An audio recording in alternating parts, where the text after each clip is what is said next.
Okay, this report here that we're going to find is under Report Launcher and Custom Reports. There's a bunch of boilerplate reports here. Some of them are not so good. An agent summary without names, for instance, not great.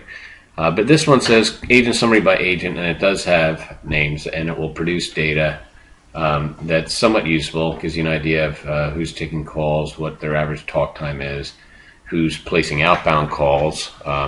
That may surprise you when you look at some of that data. Some people follow up a lot more than others.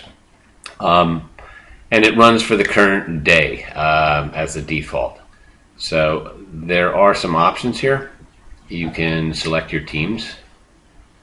And in this case, I select GTS ATT, which is in there twice, which is probably an error. We'll get that fixed.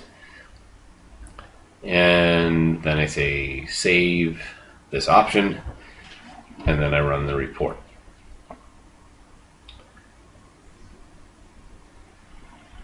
And you see there's not much data.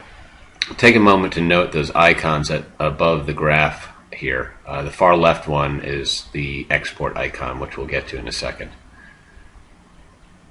These are the date selections. You can go with yesterday, which is my favorite, or you can do date ranges or anything like you want to do. So maybe you want to look at all the AT&T agents and do some comparing there. You grab all those teams and run the report again, and you get the ugly graph.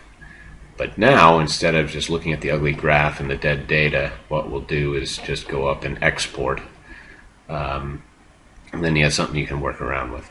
So that export is the top left there. And it's a Crystal Reports export option. Select the Excel data only, and you'll get something that looks like a regular Excel spreadsheet. For some reason, the headers for the data here are off one column. I don't know why, but move them over. So you got your inbound calls, your average time on inbounds, outbounds, average time on outbounds. Refused calls, which you don't want many of those at all.